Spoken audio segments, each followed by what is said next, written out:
उम्र एक सच्चाई है और झुर्रियां हमारे माथे पर वक्त की लिखी हुई इबारत। लेकिन ऐसा लगता है कि हमने उम्र को एक कमजोरी बना दिया है।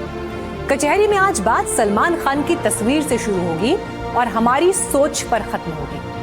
सलमान इसलिए क्योंकि एक इवेंट से आई उनकी एक तस्वीर वायरल हुई जिसमें बॉलीवुड के दबंग अपनी असली उम्र के साथ दिखे, यानी बिना किसी भारी भरकम मेकअप, फिल्टर, बोटॉक्स या तैयारी के। लोगों ने बातें बनानी शुरू की तो सलमान ने भी अपने ही अंदाज में सोशल मीडिया प्लेटफॉर्म एक्स पर चुटकी लेते हुए लिखा, क्या आप लोगों की तबीयत ठीक है? सलमान का ये तंज सिर्फ एक ट्वीट नहीं था, बल्कि उस सोच पर तमाचा था जो 50-60 साल के इंसानों से भी 25 साल के हीरो जैसी दिखने की उम्मीद करती है। सलमान खान की पर्दे पर जो सॉलिड इमेज है, यानी उनकी लुक्स, फिजिक, उनका स्टाइल, भाईजान, मतलब इतने सारे पैरामीटर्स पर सलमान खान की इमेज जिसमें आंखें थकी सी हैं, चेहरे पर झुर्रियां हैं, उम्र के 60 साल चेहरे पर जाहिर हैं, वो मेल नहीं खाते इन पैरामीटर्स पर और इसीलिए लोग चौंके, लोगों ने रिएक्ट किया। लेकिन आज बड़ा सवाल ये है कि क्या हमारे समाज में ढलती उम्र को सार्वजनिक रूप से स्वीकार करना आज भी एक बड़ा टैबू है, या स्टार्स और शोबिज के लोगों को हम एक पर्टिकुलर तरह से देखने के आदी हैं जिस पर कॉम्प्रोमाइज फैंस पसंद नहीं करते।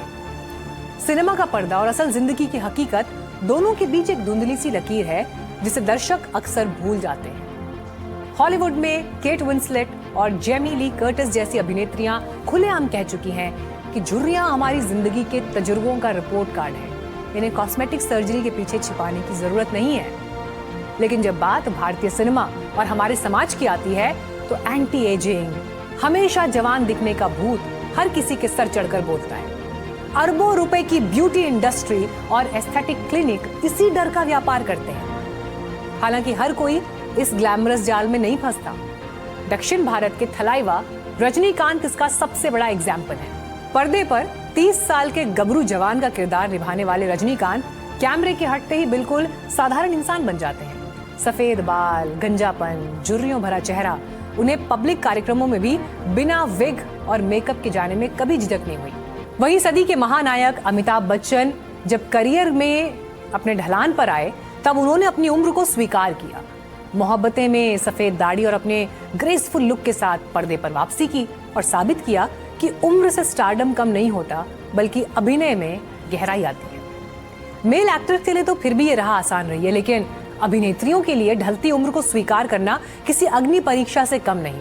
समाज ने हमेशा महिलाओं की सुंदरता को उनकी जवानी से, युवा अवस्था से बांध कर देखा है। लेकिन बदलाव की बयार यहां भी बह रही है। नीना गुप्ता ने उम्र दराज होने के बाद सोशल मीडिया पर बेबाकी से काम मांगा तो उनकी दूसरी पारी शुरू हुई। जया बच्चन और शबाना आजमी जैसी दिग्गज अभिनेत्रियों ने अपने ग्रे हेयर को ही अपनी नई पहचान बना लिया। हालांकि कुछ पुराने वक्त में जाएं तो इसके उलट देव साहब ने स्क्रीन पर कभी बूढ़ा दिखना नहीं चाहा, जिसका जिक्र उन्होंने अपनी आत्मकथा रोमांसिंग विद लाइफ में भी किया है।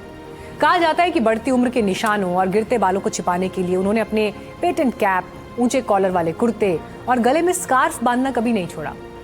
अपनी आत्मकथा रोमांसिंग विद लाइफ में भी उन्होंने कभी बूढ़ा ना होने की इस असीम चाहत का जिक्र किया।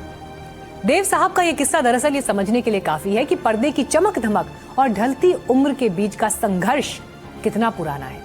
लेकिन आज के दौर में ये डर और भी बड़ा हो चुका है, क्योंकि अब जब सिर्फ सिनेमा तक बात सीमित नहीं है, अरबों डॉलर की एंटी एजिंग और ब्यूटी इंडस्ट्री का फैलाया जाल अब आम इंसान के मन में भी बूढ़ा दिखने का डर पैदा कर रहा है।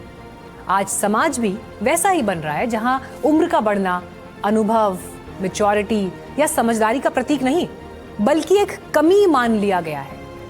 हमने बूढ़े होने को इररिलेवेंट होने से जोड़ दिया है।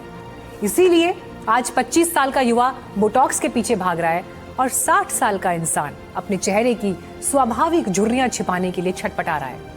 और इस छटपटाहट के बीच सलमान खान की ये तस्वीरें एक पैटर्न को तोड़ती हैं। क्या पता कल को ये टैबू भी तोड़ दें कि अरे ये तो बुढ़ा हो गया, अरे ये तो बुढ़ी हो गई। ग्रेसफुली एज होना भी जिंदगी का खूबसूरत एहसास है और प्रकृति के नियम को अपनाने जैसा है।